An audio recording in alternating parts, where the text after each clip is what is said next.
Hemos estado hablando sobre la importancia, mis hermanos, de comprender la obra del Espíritu Santo, y quiero aclarar que en ningún momento mi intención como predicador es anular el poder del Espíritu Santo. Al contrario, yo creo mucho en el poder del Espíritu Santo, en las manifestaciones del Espíritu Santo. Sin embargo, considero también, por medio de la Escritura, que la intención de Dios es trabajar en el corazón nuestro, en el interior, donde nadie ve, más que donde toda la gente puede ver. Entonces, le quiero aclarar esto para que no parezca como si yo estuviera, solo de esta forma debemos hacerlo, sino simplemente enfocarnos en lo que es la voluntad de Dios y lo que es importante realmente para Dios en nuestro corazón. Y a la medida que vayamos desarrollando esta enseñanza, usted se dará cuenta aún más de que lo que le estoy diciendo es cierto. Es verdad, Dios está más interesado en nuestro interior que en lo que nosotros pudiéramos mostrar por fuera. Entonces, la enseñanza se llama alimentados y advertidos. Y ahora va a ver por qué. Mateo capítulo 7, versos 21 al 23. Lo tiene, me dice amén. Bueno, dice: no todo el que me dice Señor, Señor, entrará en el reino de los cielos, sino el que hace la voluntad de mi Padre que está en los cielos. Muchos me dirán en aquel día: Señor, Señor, ¿no profetizamos en tu nombre? Y en tu nombre echamos fuera demonios, y en tu nombre hicimos muchos milagros. Y entonces les declararé: nunca os conocí, apartaos de mí, hacedores de maldad. Incline su rostro y oramos. Padre, en el nombre de Jesús, yo te pido, precioso Señor, que tú uses mi vida para hablar, Señor, a tu pueblo, así como hablaste a mi corazón a través de esta enseñanza. Bendito Dios, también ayúdame a transmitir estas verdades al corazón de tu pueblo, precioso Dios. Que de esa manera, bendito Señor, podamos caminar no conforme a nuestros deseos o nuestras emociones, sino conforme a la voluntad del Padre, bendito Dios. En el nombre bendito de Cristo Jesús, yo te ruego, Señor, que tú nos des entendimiento para que podamos, oh Dios de la gloria, asimilar tu palabra, recibirla en nuestros corazones, creerla, precioso Dios, y así, oh Dios, permitir que tu Espíritu Santo siga haciendo esa obra maravillosa que comenzó en nosotros y que la perfeccionará hasta el día de Jesucristo. En el nombre de Cristo Jesús, gracias, Señor. Amén y amén. Un buen instructor siempre explica los beneficios de lo que enseña, pero también advierte, ¿cierto? Cuando usted, por ejemplo, va a algún lugar donde usted va a participar en algo que lleva o conlleva algún peligro, el que le va a decir cómo tiene que hacer las cosas, tiene que advertirle sobre ciertos riesgos que usted va a correr. De hecho, hasta en la medicina es así, ¿verdad? Usted ve que anuncian la medicina y le dice, bueno, y esto le va a curar aquí, y ya luego tienen que ponerle una advertencia donde dice, bueno, pero esta medicina también le va a poner el ojo torcido, le va a partir el labio y usted va a caminar chueco. Entonces usted ya decide si lo toma o no. Le van a dar la instrucción. Aquí por ley tienen que hacerlo. Si no tuvieran que hacerlo, le aseguro que no lo harían. Pero bueno, la cosa es que por ley lo tienen que hacer. Pero todo instructor, hermano, cuando usted se sube en un avión, por ejemplo, usted está ahí sentado y usted está planeando llegar, y usted lo que piensa es en el momento en que va a saludar a las personas a las que va a visitar o el lugar bonito donde va a ir, pero ahí mismo le van a dar unas instrucciones que no suenan bonitas. Ya algunos ya no les ponemos mucha atención, y eso es malo, ¿verdad? Porque a veces asumimos que ya sabemos ciertas cosas y no ponemos atención, pero se para alguien y dice, mire, en caso de que este avión se caiga, va a caer sobre el mar, usted puede sacar de abajo el salvavidas, usted se mete ahí, póngase su chaleco, le puede soplar acá o le jala las pitas de este lado, y usted entonces, cuando eso se infle, no lo vaya a inflar adentro del avión, porque si usted lo infla dentro del avión, ¿qué es lo que pasa? Bueno, si se llena de agua, usted va a quedar trabado ahí. Entonces lo infla ya cuando haya salido. Imagínense, y se lo dicen a uno con una tranquilidad increíble. Si uno se pone a pensar en esa situación, yo a veces me he puesto a pensar, bueno, ¿cómo le haría yo? Okay, dijo que aquí o también se le jala, y si no, bueno, dijo que afuera, dijo que no. Uno empieza como a repetir esas instrucciones que le dan a uno que sirven para salvar su vida. No sé si me voy a entender.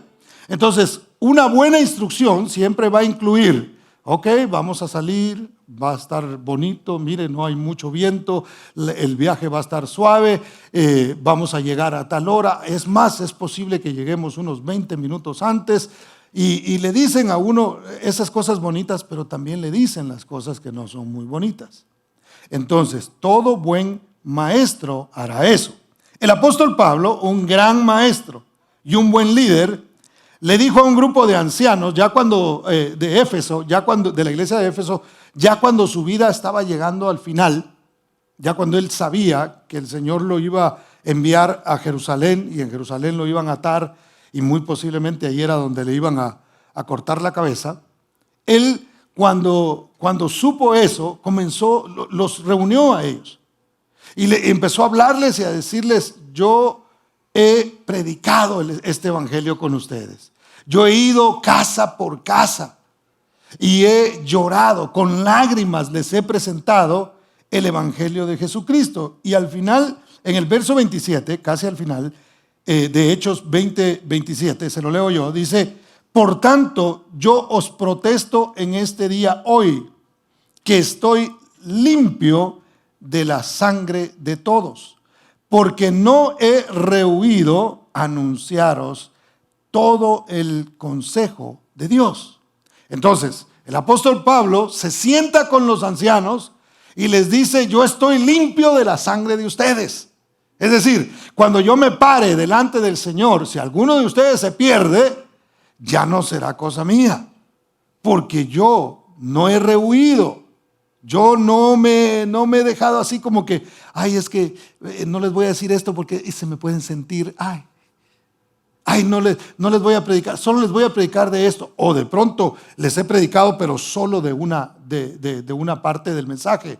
Entonces él dice, yo les he hablado todo el consejo. Yo me voy de aquí tranquilo, me puedo ir ya con el Señor cuando Él lo decida, pero yo no soy culpable de lo que nada de lo que pase en ustedes si fuera algo negativo. Entonces, la clave está en el balance. Cuando un maestro o un pastor o un instructor solo alimenta a las ovejas, hermano, las está engordando. ¿Y para qué se engordan las ovejas, hermano? Pero ahorita en este tiempo, ¿verdad? Para una buena barbacoa.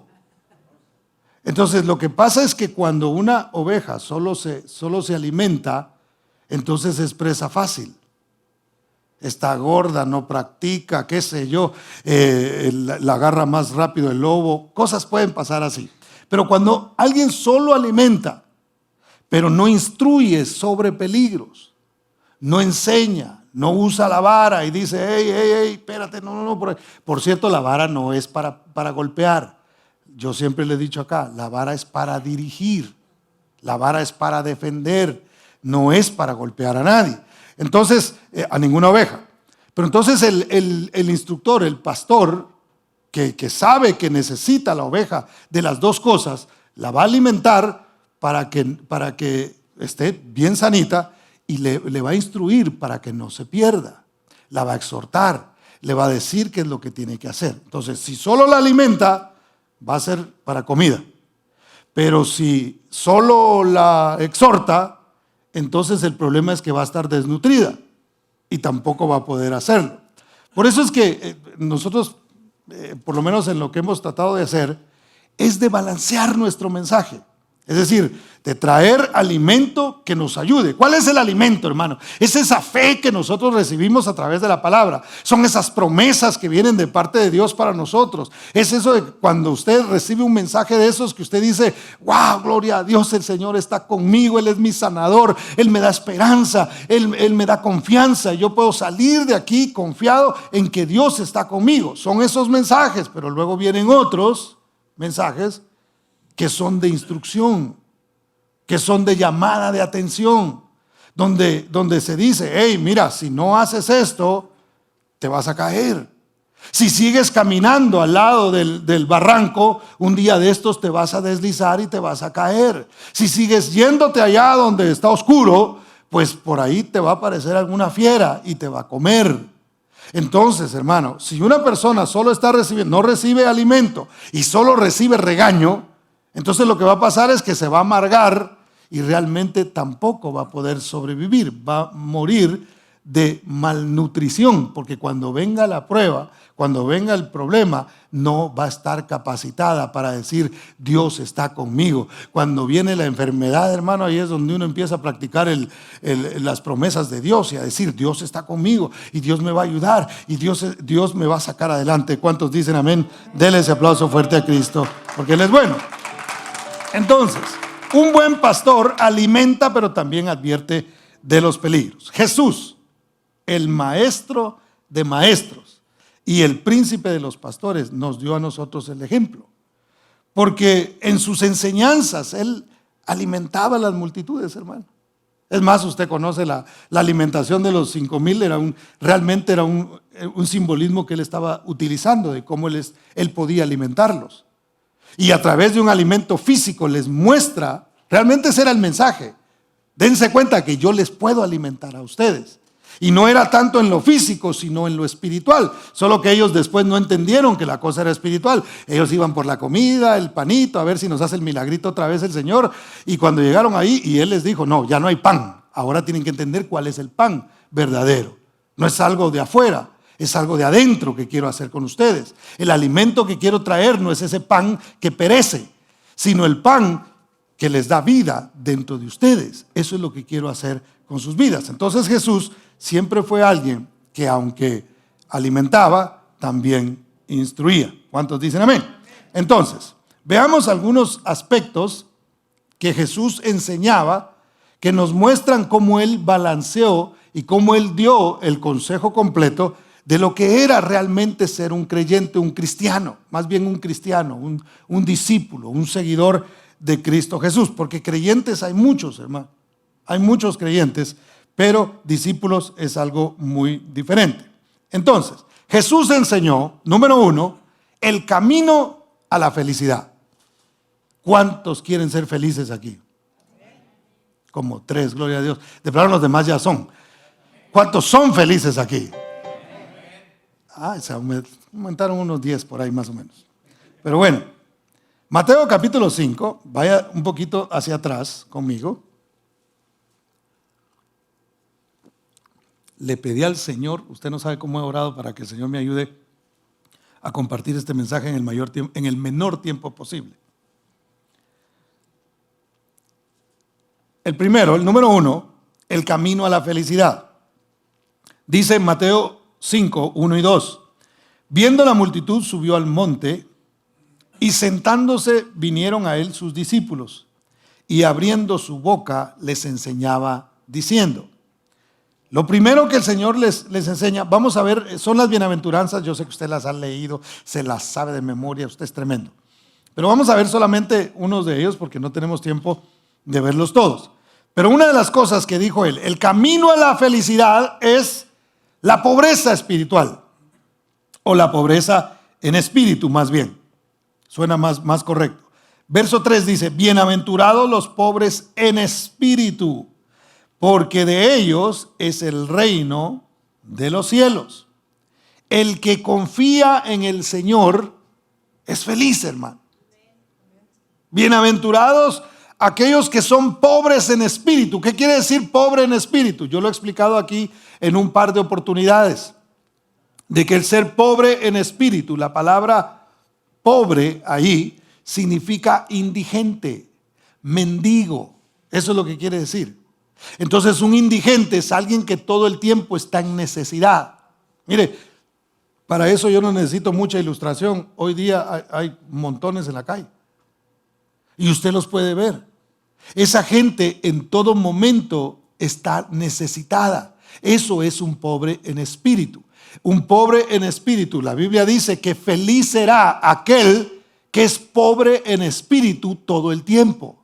Es decir, que por mucho que yo llegue a crecer en el Evangelio, por mucho que yo llegue a conocer de la Biblia, por muy espiritual que yo considere que soy, debo ser pobre en mi espíritu, en el sentido de que debo siempre volver al Señor, aquel que me puede dar, y decirle: dame otra vez, Señor, y dame otra vez, Señor, y dame más, Señor, y dame más. No tengo todavía lo suficiente, yo necesito más. Eso es ser pobre en espíritu. Es decir, todavía no he alcanzado ni siquiera un porcentaje mínimo de lo que necesito realmente de Cristo Jesús en mi vida. Esa riqueza que Dios dio a este mundo, que es Cristo Jesús, todavía no la he obtenido toda. Necesito todos los días venir al Señor y decirle: yo quiero de ti. Cuando un cristiano aprende eso, hermano, es un cristiano feliz. Es un cristiano que dice: bueno, yo no lo he logrado todo, no me quedo en el camino, sino que voy y recibo del Señor, porque yo soy pobre en espíritu. Yo necesito que Él en todo momento me dé a mí. Lo siguiente, el llanto con esperanza. Fíjese, el llanto con esperanza es un camino a la felicidad. Una de las cosas que más desea la gente en este mundo es ser feliz. Es más, hasta una película hay que se llama Persiguiendo la Felicidad, algo así se llama, ¿no? ¿Alguien vio esa película? ¿Cómo se llama en inglés? Pursuit of Happiness, algo así. Ah, perdón, es que no lo había dicho en inglés. Oh, yeah, you know. Persiguiendo la felicidad. La gente quiere ser feliz, hermano. Lo que no han entendido es que ese gozo permanente solo se recibe a través de Cristo Jesús. Ahora, lo que sí es feo es que alguien ya esté en Cristo Jesús y no sea feliz. Amén o ayayay, ¿verdad? Eso es lo que es inconcebible, porque en el Señor nosotros tenemos. Ahora, el llanto sin esperanza. Verso 4 dice: bienaventurados. La palabra bienaventurado quiere decir bendecido o feliz. Felices los que lloran, porque ellos recibirán ¿qué? Consolación. Y yo le he dicho quizá en alguna oportunidad, el llanto es parte de nuestra vida, hermano. ¿Quién no ha llorado aquí? Hasta el más machito, ¿verdad? Ha llorado aquí. Todos en algún momento. Y es más, hermano, desde que nacemos, lo primero que hacemos no es otra cosa más que ponernos a llorar. ¿Cierto o no? Ah, no, hermano, yo no lloré. Si no hubiera llorado, yo no sé qué le hubieran hecho los médicos. Los médicos lo pellizcan, le pegan, hacen algo ahí para que usted llore, porque eso lo tiene que hacer. Entonces, es parte de nuestra vida. Llorar es algo que nosotros siempre vamos a hacer. Ahora, el llanto sin consuelo, eso sí es infelicidad. Cuando una persona llora perpetuamente y está todo el tiempo llorando, hermano, pero no tiene un consuelo, no tiene una esperanza, entonces eso se vuelve una infelicidad.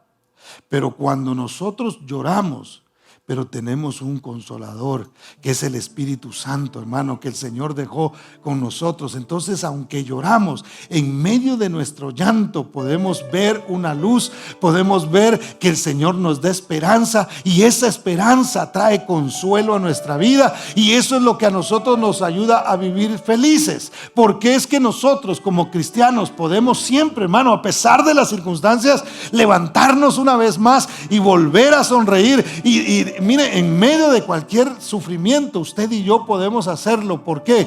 Porque nuestra felicidad no depende de las circunstancias, no es circunstancial. Nuestra felicidad es perpetua porque Cristo vive en nosotros. Nosotros somos bendecidos. ¿Por qué? Porque el Señor ya nos bendijo con toda bendición de lo alto. ¿Cuántos dan gloria al nombre del Señor, hermano? Entonces, denle ese aplauso fuerte a Cristo. Del Señor nosotros recibimos consuelo. El Señor dice: bueno, el camino a la felicidad es entender que vas a llorar. Que vas a llorar, pero hay consuelo. Pero para ti hay consuelo. Bienaventurados los que lloran, porque van a recibir consolación. ¿Cuántos dicen amén? Bueno, siguiente, la mansedumbre, hermano. Mire, verso 5. Bienaventurados los mansos, porque ellos recibirán la tierra por heredad. Y yo les explicaba en una ocasión, creo yo, que la mansedumbre, hay gente que es mansa por naturaleza, ¿verdad? Usted los ve y son así calmaditos y ahí le piden permiso un pie para mover el otro. Y ahí dice usted, bueno, esa es una persona mansa, ¿no? Sin embargo, la mansedumbre no tiene que ver con un temperamento solamente, porque el llamado a ser mansos es para todos nosotros, independientemente del temperamento que usted tenga. Entonces, la palabra mansedumbre realmente significa fuerza bajo control. O sea, que aunque tengo fuerza para hacer algo, la puedo tener bajo control. Aunque puedo gritar, no grito, porque puedo controlar eso. Aunque puedo golpear a alguien, no lo golpeo porque esa fuerza la debo mantener bajo control. Me gusta un video donde sale un tigre. Está un tigre en una jaula y un perro estaba de ladrarle, hermano. Y va de ladrarle y el perro le ladra y el tigre se queda calmado. No le hace nada. Increíble lo que ese tigre hace. Porque solo tiene que levantar una pata y darle un zarpazo a ese perro para mandarlo a volar, hermano. Y no lo hace. Eso realmente es mansedumbre. Entonces el Señor dice, bienaventurados, felices. ¿Quieres ser una persona feliz? Sé una persona mansa. Una persona agresiva todo el tiempo va a estar enojada, hermano. Hay gente que todo el tiempo está y solo le dicen algo y le tocan algo y ya quiere pelear, ¿verdad? Ya quiere brincar. Esa gente regularmente sufre mucho porque todo el tiempo está sufriendo de ira, todo el tiempo está sufriendo de enojo. Y el Señor dice, hey, si ustedes quieren ser felices, sean mansos. No nieguen que tienen la fuerza. No nieguen que pueden, que en su naturaleza ustedes quisieran brincar y salir y hacer. No nieguen eso, pero manténganlo bajo control. Porque eso es lo que el Espíritu Santo da. El Espíritu Santo da dominio propio. El Espíritu Santo da templanza. Puedo hacer, puedo gritar, puedo golpear, puedo zapatear, puedo decir, puedo insultar, pero no lo voy a hacer porque esa fuerza la voy a mantener bajo el control del Espíritu Santo. Y eso me hará feliz. Yo sé que usted se enojó, pero está bien, hermano, no hay problema. Denle un aplauso al Señor porque Él es bueno. Bueno, pero no se enoje, dijo el chavo. Siguiente y último, ya no vamos a ver otro más. Ahí los puede leer usted en su casa. Otro camino a la felicidad es la misericordia. Bienaventurados los misericordiosos, porque ellos alcanzarán misericordia. Porque con la vara que mides, serás medido. Entonces a veces nosotros, hermano, y tenemos que tener mucho cuidado con esto, porque a veces nosotros pedimos la misericordia para nosotros, pero no estamos dispuestos a darla. A veces vemos a alguien que comete un error o qué sé yo, o que nosotros consideramos o vimos algo, ni siquiera nos dimos cuenta bien e inmediatamente nosotros juzgamos a la persona. Y nosotros decimos, esto debe ser así, y sin misericordia, y de plano, y le va a ir mal por estarle fallando a Dios, o por estar fallando en esto, por estar fallando en aquello, qué sé yo. Empezamos nosotros a actuar sin misericordia. A veces vemos que una persona cae, hermano, y en lugar de ayudarle, le pasamos por encima. Estoy hablando de la iglesia en general, no estoy hablando de nosotros como individuos. Pero a veces nosotros cometemos esos errores. Y la Biblia dice que es bienaventurado, es bendecido, es feliz aquel que usa la misericordia. Aquel que dice, yo voy a dar misericordia, yo voy a ver con misericordia a los demás, yo voy a ver con compasión a la gente que necesita. Me gustó un mensaje que escuché de un hermano esta semana que decía, se llamaba heme aquí, envíalo a él, decía, ¿verdad? Y él hablaba un poco de la poca compasión que a veces se tiene. Y a veces decía él, a veces vemos nosotros una necesidad en alguien y estamos preguntando, ¿y quién le pudiera ayudar? ¿Quién pudiera ayudarle? Hermano, si a usted le mostró la necesidad a Dios, usted es el indicado para ayudar. Uy, hermano, ahora ya no mucho, pero antes viera cómo me venían a mí a buscar. O me mandaban gente. Decía, vaya con el pastor, él le ayuda, decía. Y venía, mire, me mandó fulano y me dijo que usted ayuda. Me dijo, ¿sí? ¿Y por qué no le ayudó él? Decía yo, ¿verdad? Y me lo echaban a mí, hermano. Y bueno, nosotros tratábamos de ver qué hacíamos, ¿verdad? Pero ya fuimos un poquito instruyendo, hey, no, tranquilos, no me los manden todos a mí, no voy a saber yo qué hacer con ellos. Pero a veces nosotros no somos movidos a compasión. O somos movidos a compasión, a lástima solamente. Y la lástima, una vez más, es la que nos empuja a nosotros a ¿qué? A dejarle a que otro sea el que haga las cosas en lugar de hacerlas nosotros. Entonces, hermano, hacer misericordia es algo que a nosotros nos llena de felicidad. Ayudar a los demás es algo que nosotros, mire, nosotros tenemos muchas oportunidades de ayudar porque usted no se imagina la cantidad de gente que a nosotros nos busca para ayuda. Y no los podemos ayudar a todos porque para eso somos un cuerpo. Pero incluso anoche alguien nos pidió una ayuda y lo analizamos con mi esposa y le dijimos, ok, vamos a ayudarle a esta persona.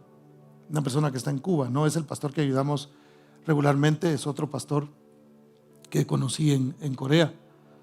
Pero entonces, cuando nosotros usamos de esa compasión con la que Dios nos ha tratado a nosotros, de esa misericordia con la que Dios nos ha tratado a nosotros, es que podemos nosotros ser felices, hermano.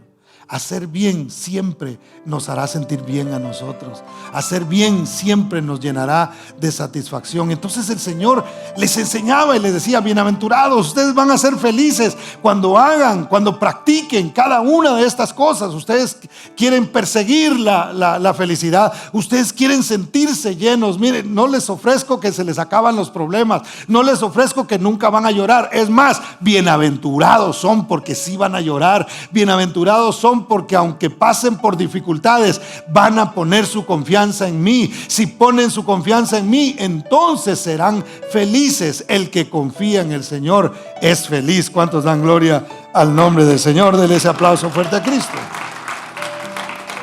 Y luego el Señor les enseña, número 2, primero el camino a la felicidad, y luego les dice, ok, pero hay que ser santos. Y les habla del camino a la santidad. La palabra santo significa separado, no perfecto. ¿Cuántos santos hay aquí? Y no de apellido, ¿eh? ¿Cuántos santos hay aquí? De verdad. ¿Ah?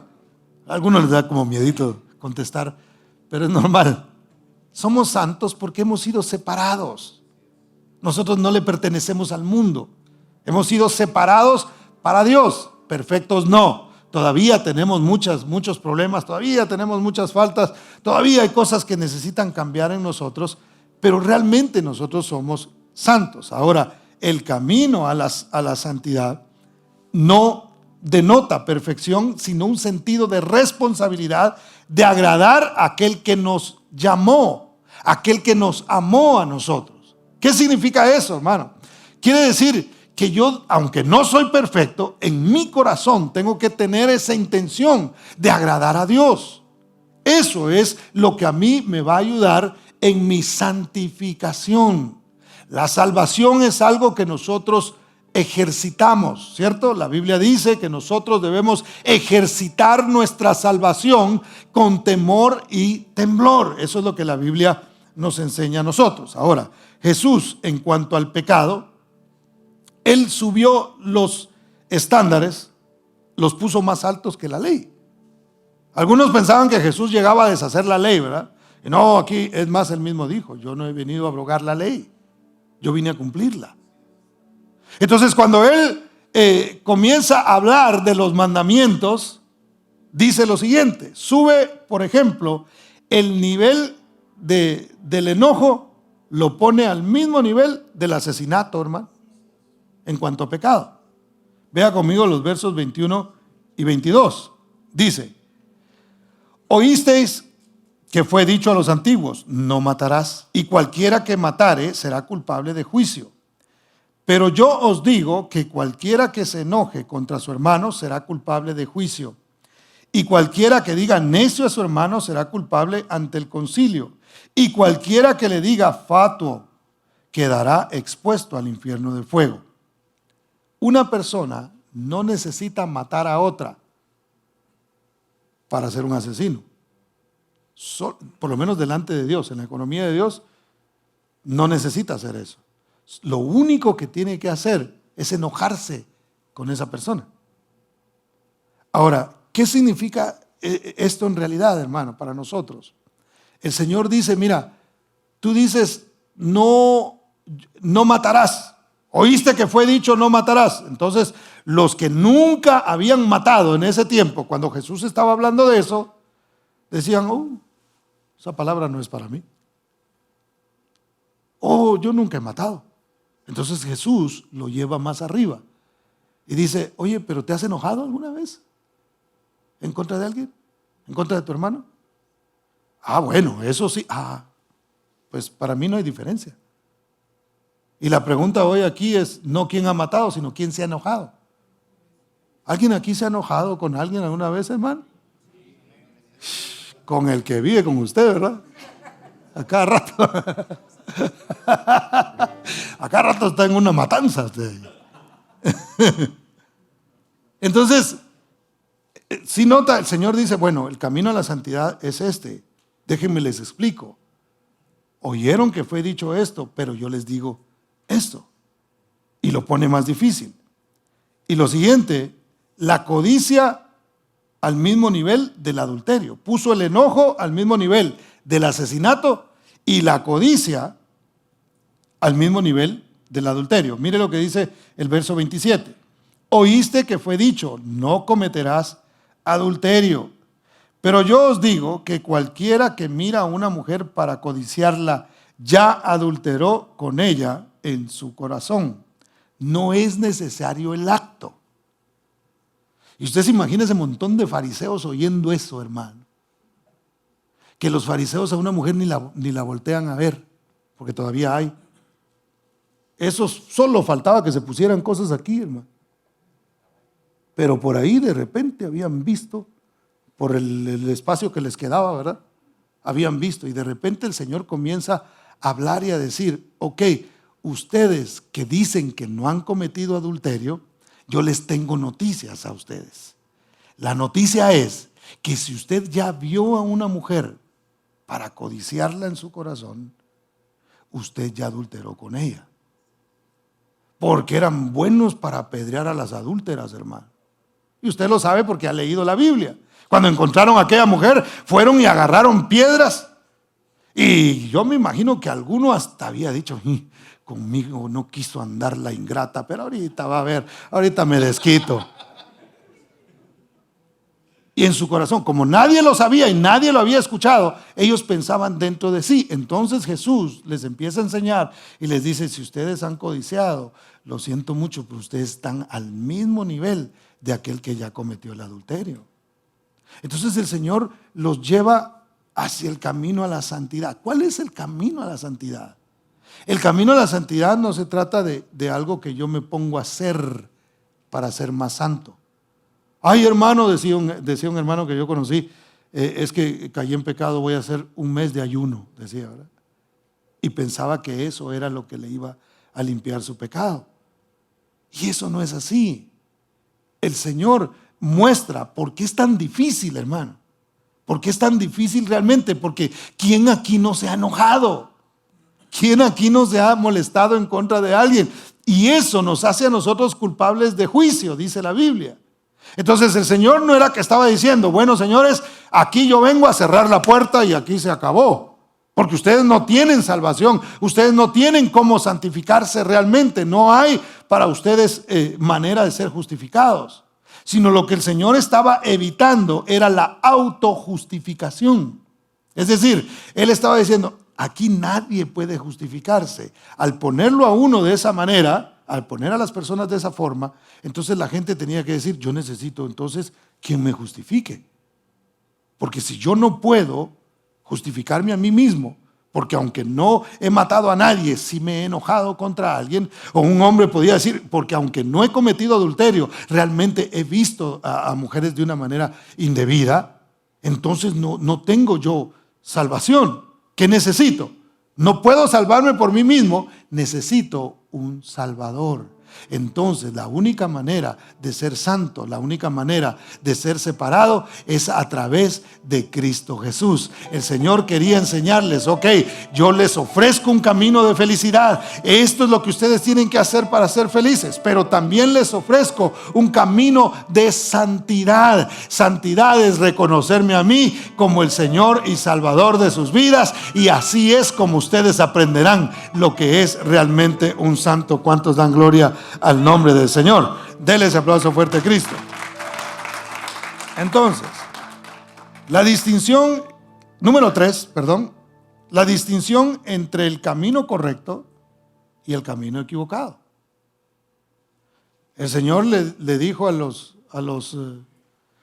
la gente que le enseñaba, a los israelitas, miren, ustedes necesitan conocer qué deben hacer para ser felices. Ustedes necesitan conocer qué deben hacer para ser santos, pero también deben saber distinguir entre el camino correcto y el equivocado. Vaya conmigo a Mateo capítulo 7, versos 13 y 14.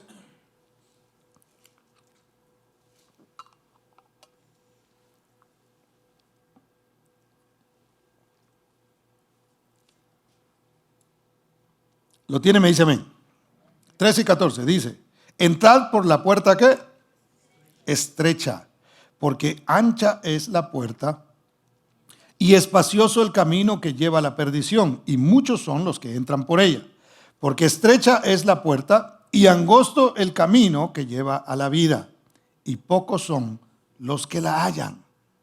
Entonces el Señor les dice, ustedes tienen que distinguir cuál es el camino correcto y cuál es el camino, o la puerta correcta y el camino, y cuál es la puerta equivocada y cómo es el camino equivocado. Ahora, hermano, no está difícil. Porque ¿qué les dijo?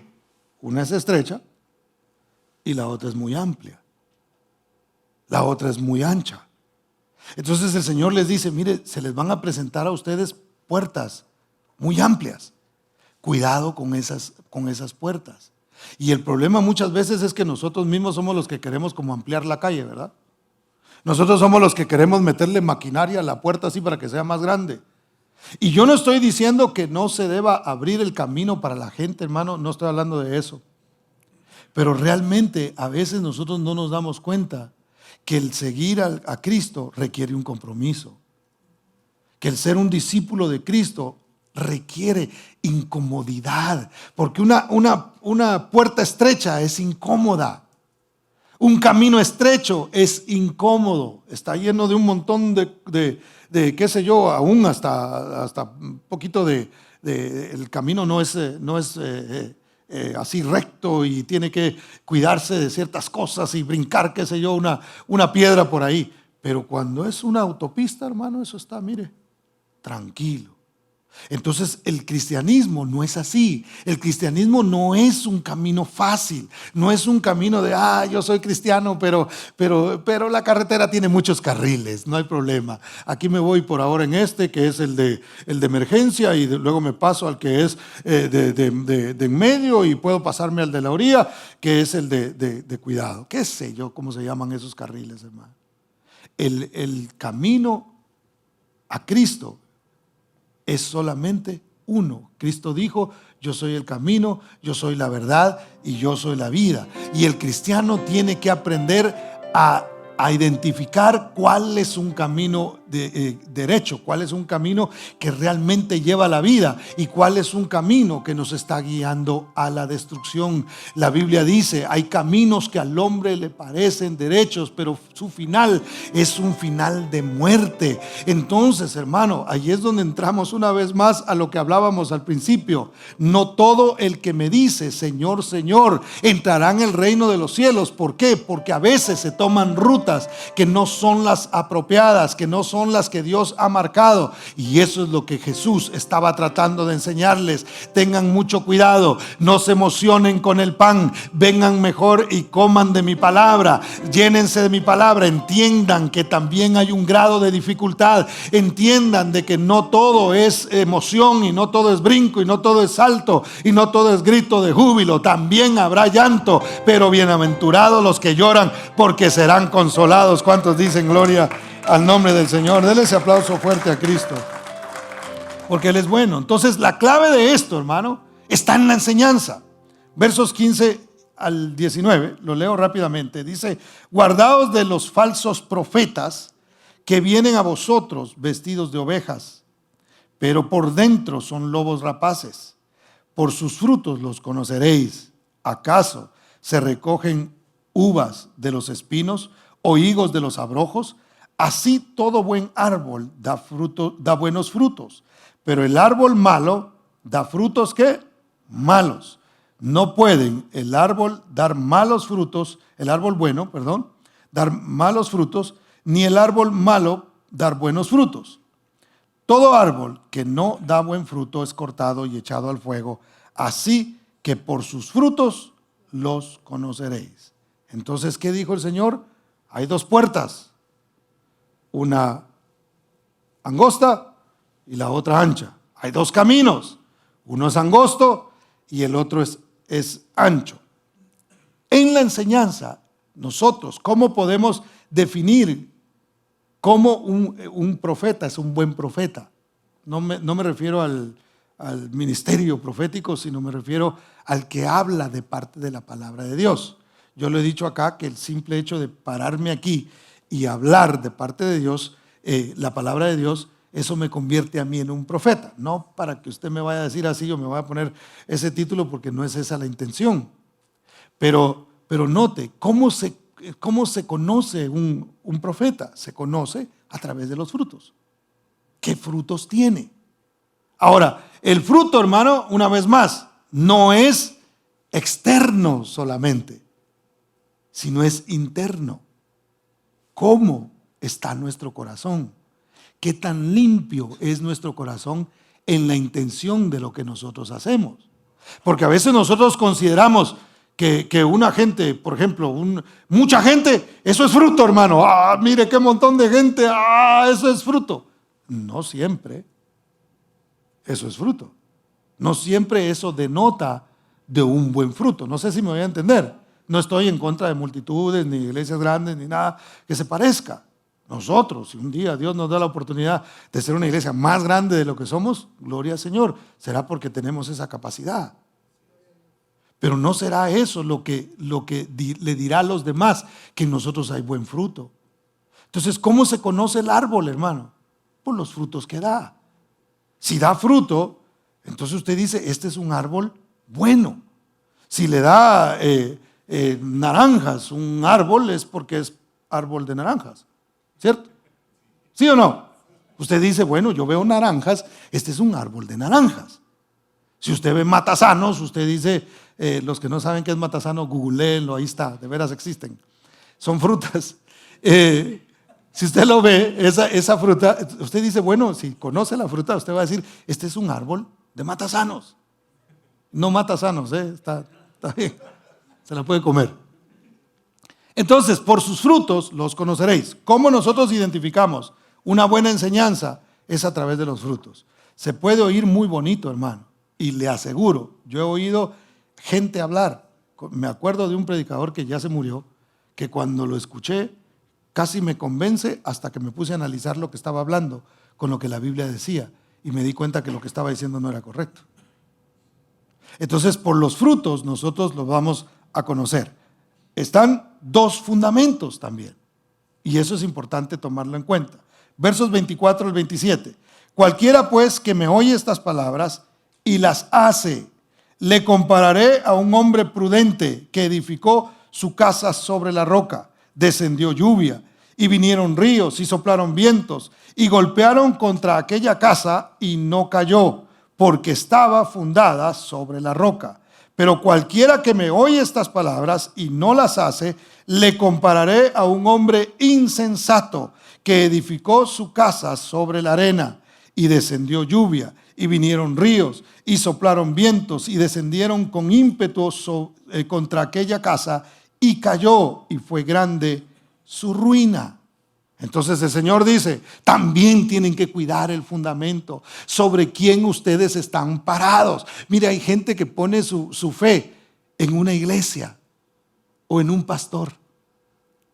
Y el problema es que la iglesia no es perfecta, hermano. Esta casi es. Me encanta su risa. No es cierto, estoy bromeando. No hay iglesia perfecta. Los que estamos en este lugar, casi perfectos. Ya no se rió, ¿verdad? No somos perfectos, hermano. Entonces, si nosotros ponemos nuestra confianza sobre un hombre o sobre una iglesia, eso es como edificar la casa sobre la arena, hermano. Cuando venga el viento, cuando sople la tormenta, porque tarde o temprano esa tormenta se viene, tarde o temprano ese viento se viene. De lo que nosotros disfrutamos en un momento, dele gloria a Dios. Si usted tiene algo que usted está disfrutando, disfrútelo, hermano, disfrútelo, porque hoy lo tiene y quizá mañana ya no lo vaya a tener. Hoy lo tiene y de un momento a otro lo puede perder. Uno puede disfrutar de una buena salud y de la noche a la mañana la cosa puede cambiar, hermano. Pero cuando uno está parado sobre la roca, que es Cristo Jesús, entonces, hermano, venga la tormenta que venga, uno permanece de pie. Por eso el Señor les advirtió, por eso el Señor no los emocionaba, por eso el Señor no les decía, vénganse al concierto que aquí vamos a tener a los músicos. No estoy en contra de los conciertos, gobiernos iba a decir, de los conciertos. Yo no estoy en contra de eso, hermano, pero no es eso lo que a mí me hace crecer, no es eso lo que a mí me va a ayudar en mi fe. Es entendiendo todo el consejo de Dios, es recibiéndolo, es sabiendo que sí, Él me hace feliz, pero también a veces permitirá que yo pase por situaciones incómodas y difíciles, porque así es la senda, es estrecha, es incómoda a veces, pero si yo estoy caminando sobre la roca, hermano, no voy a caer independientemente de lo que pase, y mi casa no caerá porque está fundada sobre la roca, sobre Cristo Jesús. Cristo nunca le va a fallar a usted, hermano. Cristo nunca le va a fallar.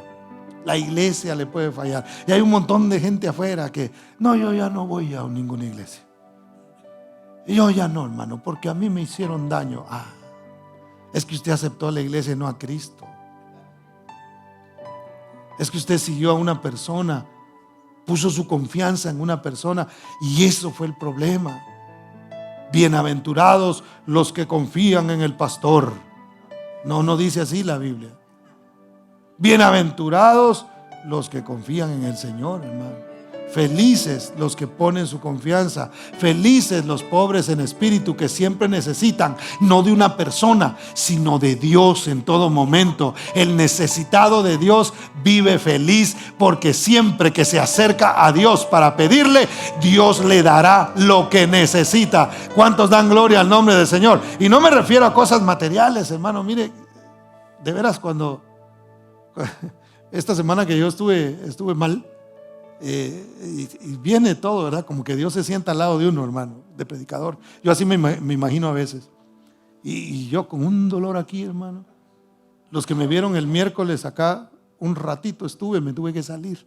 Para los que se preguntaron por qué me salí, no podía estar parado, no podía estar sentado, me arrodillé y no pude tampoco estar arrodillado. Me salí mejor y caminaba un poco. Y mientras estaba con ese dolor, yo le decía, Señor, no sé como cuánto crees que va a durar el asunto. Y yo me ponía como a hablar con el Señor, ¿verdad? Y le decía, Señor, ¿Y cómo le hago para quitármelo pronto? O sea, ¿qué busco? Y le salen a uno recetas por todos lados, ¿verdad? Y mi hermana toma esto, y las hermanas tomes esto, pastor, y otros por acá. Y yo no hallaba qué hacer con tanto buffet de cosas que tomar para que me quitara la enfermedad. Pero ahí donde yo estaba, yo siento que es lo que el Señor hace con nosotros, sobre todo los que predicamos. Y todo cristiano que conoce de la Escritura se sienta al lado nuestro y nos dice: ¿y aquello que hablaste aquel día? ¿Y el consejo que diste? ¿Y lo que predicas? ¿Y te acuerdas lo que dice? Yo soy tu sanador, ¿te acuerdas, verdad? Y ahí empieza Dios a hablar con uno, hermano. Mire, y eso lo empieza a llenar a uno de esperanza. Y uno dice: es cierto, el Señor está conmigo. Yo estoy parado sobre la roca.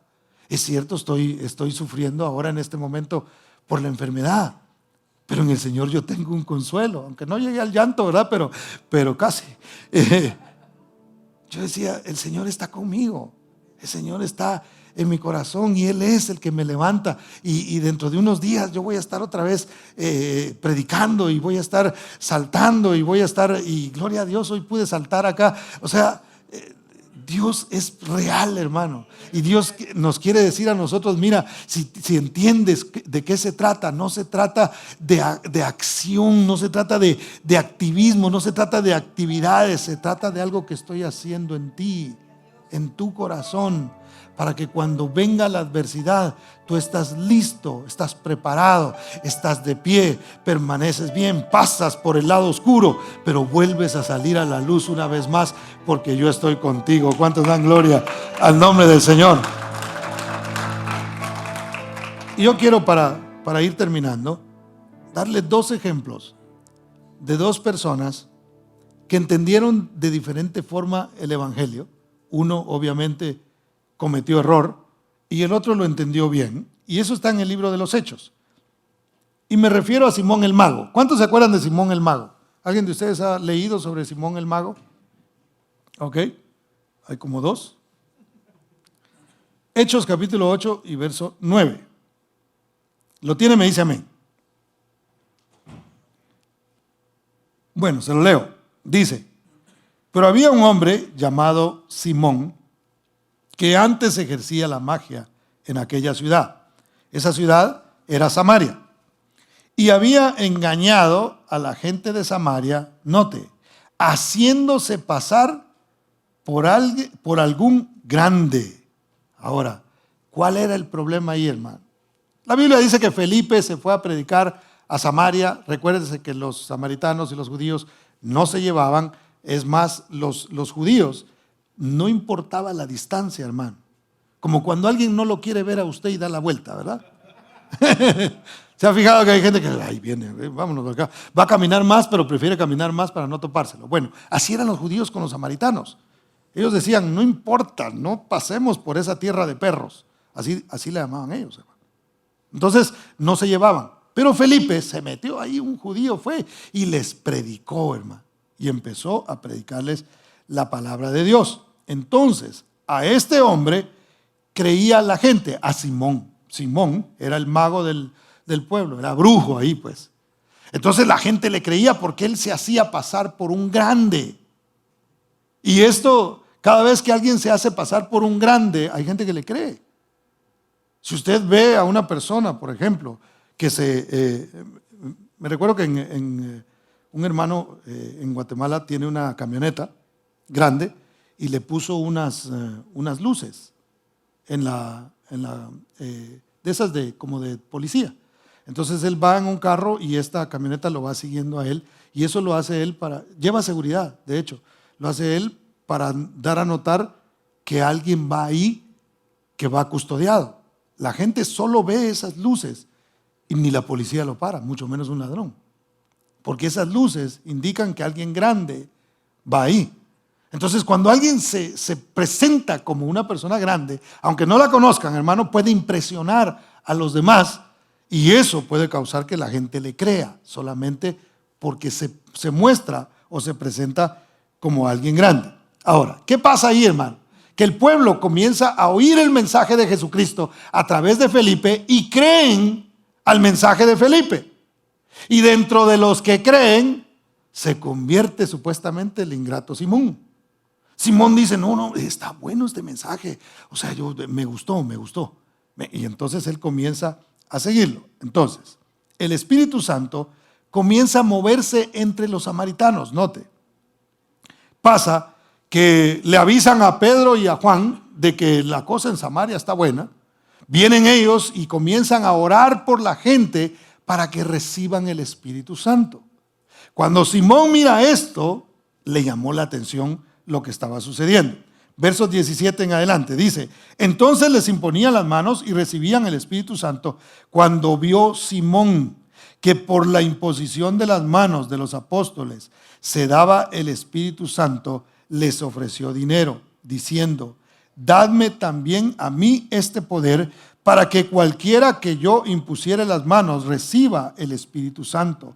Entonces Pedro le dijo, muy calmadito le dio el mensaje, y le dijo, tu dinero perezca contigo. En otras palabras, muérete con todo y tu pisto, ¿verdad? O sea, con todo y tu dinero. Diciendo, pisto en Guatemala es dinero, diciendo, dadme también a mí este poder para que cualquiera a quien yo, ya me regresé, ¿verdad? Pedro le dijo, tu dinero perezca contigo porque has pensado que el don de Dios se obtiene con dinero. Pensaste que el don de Dios se podía comprar. No tienes tu parte ni suerte en este asunto, porque tu corazón no es recto delante de Dios. ¿Se había convertido Simón? No, había creído, pero no se había convertido.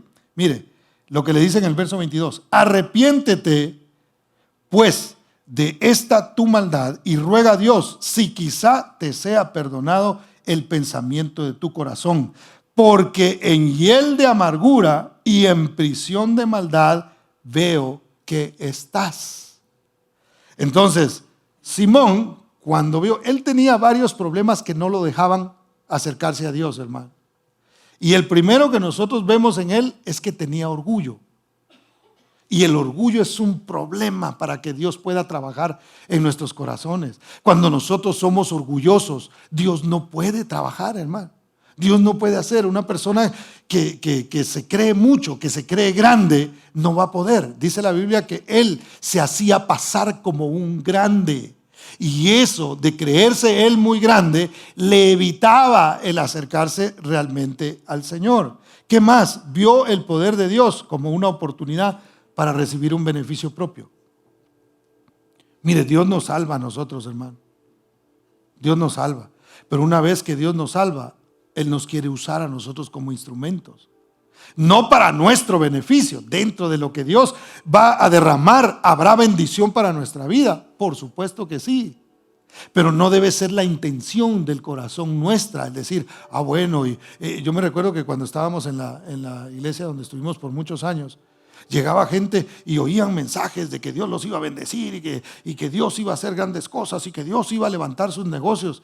Y de repente llegaban conmigo y me decía, oiga, fíjese que yo tengo una venta de tortillas y quiero traer aquí en la noche, aquí el servicio y ponerlas acá. Y lo que haya lo que salga de la venta, pues vamos a dar un poco a la iglesia, ¿verdad? Pero para nuestro negocio. Y yo me le quedaba viendo y decía, Padre eterno, no entendió el mensaje. Entonces estaban viendo la iglesia como una oportunidad para hacer su negocio, hermano. Usted no se imagina cuántas veces me han venido a buscar a mí, a decirme, mire hermano, nosotros estamos en esto, mire, no es una pirámide, sino es, qué sé yo, es esto. ¿Por qué no nos junta un grupo de gente? Y nosotros vamos y le damos una clase ahí de las ollas que estamos vendiendo. Y yo digo, no, la iglesia no es para eso. Si quiere gente, vaya a evangelizar. Vaya a buscar afuera, qué sé yo. La iglesia no es para eso. Entonces, el problema de Simón era que miraba el evangelio como algo que podía traer beneficio. Él veía la obra del Espíritu Santo. Ok, yo quiero que Dios me dé dones. Yo quiero que Dios me use. ¿Para qué? Para que la gente me vea. para que sigan viendo que soy grande, para que aunque ahora ya soy evangélico, en el caso de Simón, ahora ya con el poder que yo tengo, la gente pueda ver y así cuando yo pase digan, ahí viene ya de mago y de brujo, pase a ser profeta.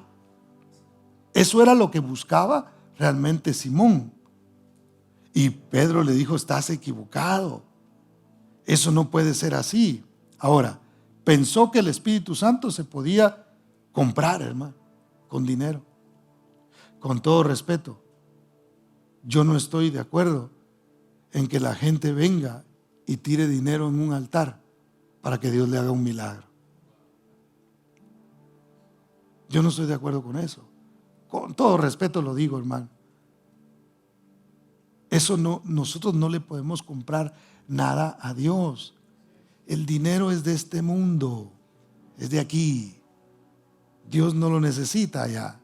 Entonces, ¿por qué damos ofrenda? Ese es un símbolo de que nosotros honramos a Dios con todo. Pero no tiene que ver, cuando yo ofrendo, yo diezmo, no le estoy comprando nada a Dios, hermano. Porque no está vendiendo Él nada. Un don es un regalo. ¿Verdad que es feo que a usted le den un regalo y después se lo quieran cobrar? ¿A quién de nosotros no le ha pasado eso? Le dan un regalo a veces y después mire, y usted, y me pudiera ayudar con esto. Ya entendí por dónde iba el regalo. Se lo están cobrando realmente. Un regalo es un regalo. Y Dios no es así. Dios no anda dando aquí para ver qué agarra de este lado, hermano. Dios nos amó. Él no nos necesita a nosotros. Nosotros lo necesitamos a Él. Y cuando nosotros venimos al Señor, si nosotros pensamos que le podemos comprar algo, quizá no con dinero, pero una vez más hay gente que dice, yo voy a orar mucho, y le queremos comprar los dones a Dios, hermano. Dios los da. La búsqueda a Dios es por devoción, es porque lo amamos, es porque anhelamos estar con Él, no porque queremos que nos dé algo. No sé si me voy a entender. Yo creo que sí. Bueno, el Espíritu Santo, hermano, ¿qué más tenía Él? No entendía lo que era el verdadero arrepentimiento. Nunca lo entendió. Mira el verso 24. Respondiendo entonces Simón dijo, rogad vosotros por mí al Señor, para que nada de esto que habéis recibido venga sobre mí. Note, ¿qué le dijo Pedro? Tu dinero perezca contigo, te veo, arrepiéntete, le dijo, de esta tu maldad y ruégale a Dios. Y él, en lugar de decir, me arrepiento, dijo, oren ustedes por mí. Pídanle ustedes para que nada de eso me pase. No. Qué feo lo que acabas de declarar sobre mi vida. No quiero nada de eso. No quiero nada. No lo hagas. No entendía. Nunca vino y dijo, me arrepiento de lo que he hablado. De veras no había entendido. Ahora comprendo que el don de Dios es un don. No debo estar pensando en esto. No debo estar pensando en hacer un negocio de estas cosas. No. Él no dijo eso. Simplemente dijo, oren ustedes entonces para que no me pase nada de lo que ustedes han dicho. Estas cosas impiden, hermano, que nosotros nos acerquemos a Dios. Una vez más, el orgullo, ver el poder de Dios como una oportunidad para beneficio propio, pensar que el Espíritu Santo se le puede comprar y no entender lo que es el verdadero arrepentimiento. El verdadero arrepentimiento es decir, yo soy un pecador y yo necesito a Cristo Jesús. Eso es el verdadero arrepentimiento. El hacernos grandes y creernos mucho. Y que nosotros sabemos y muy intelectuales y todo eso. Por eso es que Dios esconde estas cosas, hermano, y se las da a la gente más sencilla. Estas verdades se las da a aquel que a veces menos parece que sabe nada o que sabe algo. Porque dice, los demás ya se sienten grandes y si se los doy así, imagínense Simón con el poder de Dios, ¿qué hubiera hecho, hermano? Ay. Hubiera hecho pedazos por ahí por donde caminaba. Y el último que le quería mostrar, un ejemplo bueno, era el etíope. Todos nosotros hemos leído sobre el etíope, o la mayoría, que también está en el mismo pasaje. Mire qué contraste.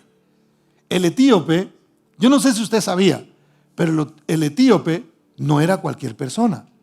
La Biblia dice que él era un funcionario. Lo que pasa es que como se le presenta como eunuco, nosotros lo vemos así como, híjole, ya era eunuco, pobrecito, ¿verdad? Entonces sí, como que lo vemos como inservible al pobre, ¿verdad? Pero realmente era un hombre muy importante. La razón por la que ellos eran eunucos era porque trabajaban directamente con la reina. Entonces los tenían que castrar y tenían que hacer eso con ellos. Entonces, pero este hombre era un grande, si lo vemos humanamente, pensándolo de una manera humana, era alguien grande. ¿Por qué? La Biblia dice en el libro de los Hechos que él estaba sobre los tesoros de la reina de Etiopía. Él iba en su carro, hermano. Ahí llevaba sirvientes, llevaba un montón de gente con él que le servían a él. Y cuando él iba, dice la Biblia que iba leyendo el libro de Isaías. Y cuando de repente el Señor, a través de su espíritu, toma a Felipe y le dice, acércate a ese carro. Y cuando él se acerca, lo ve que está leyendo el libro de Isaías y le dice, ¿entiendes lo que lees? Y el etíope le dice, si no tengo quien me explique, no voy a entender. Desde ahí vemos ya un sentido de humildad en él. Porque no dijo, ¿y tú quién eres? ¿Y quién te llamó aquí? Y que déjame que yo estoy leyendo tranquilo. A pesar de lo importante que él era, él dijo, hey, pero si no tengo, realmente no entiendo, pero si tengo a alguien que me lo explique, entonces yo lo puedo entender. Y el verso 37 dice, Felipe dijo, si crees de todo corazón, bien puedes. Y respondiendo dijo, creo que Jesucristo, ya cuando le dio la explicación, es el Hijo de Dios. Y mandó parar el carro y descendieron ambos al agua, Felipe y el eunuco, y le bautizó. Cuando subieron del agua, el Espíritu del Señor arrebató a Felipe y el eunuco no le vio más y siguió gozoso su camino. Si nota el contraste, uno se creía grande, se hacía pasar por un grande, no pudo entender el mensaje del Evangelio. Otro, que realmente sí había cierta grandeza en él, se humilló, recibió al Señor, se bautizó. Incluso Simón también se había bautizado. Se bautizó y la Biblia dice que el resultado es que siguió su camino gozoso. Simón no pudo contar lo mismo, porque Simón no se arrepintió. Simón no reconoció que estaba en un error y que estaba en pecado. El mismo Pedro le dijo, tú estás en prisiones de amargura. Ahí es donde yo te veo. Aunque por fuera parece como que todo está bien, dentro de ti lo que hay es amargura. Y por no reconocer, Simón se fue y siguió su camino con la misma amargura que había llegado. Sin embargo, el eunuco, el etíope, la Biblia dice que siguió su camino con gozo. Entonces, volvemos una vez más a lo que hemos estado hablando en las últimas semanas. No se trata de lo que mostramos por fuera. Se trata de lo que Dios está haciendo dentro de nosotros. Se trata de reconocer, no de hacerme pasar por un grande, sino decir, yo conozco a uno que es grande y Él es el que realmente hace la obra en mí. Cristo Jesús es el grande, hermano. Y a Él es que nosotros debemos buscar. El Maestro nos enseña a nosotros el panorama completo. Nos dice, ¿quieres ser feliz? Este es lo que debes hacer. ¿Quieres la santidad? Tienes que reconocerme a mí como Jesús, como Señor y Salvador. No hay otra manera de hacerlo. ¿Quieres identificar? Conoce que hay un camino ancho y hay un camino angosto. Escoge la senda angosta. Reconoce las enseñanzas por los frutos. Reconoce a los maestros por los frutos, no por lo que muestran afuera, no por el ruido o la algarabía. Porque en aquel día muchos me dirán, Señor, pero si en tu nombre echamos fuera demonios. Hermano, yo no quiero eso. Yo no quiero llegar delante del Señor y que el Señor me diga, ¿y tú quién eres? Yo quiero que el Señor me diga, bien, buen siervo y fiel. Sobre poco fuiste fiel, sobre mucho te pondré. entra en el gozo de tu Señor, así como le sucedió al etíope. ¿Cuántos dan gloria al nombre del Señor? Denles aplauso fuerte a Cristo porque Él es bueno. Póngase de pie, por favor.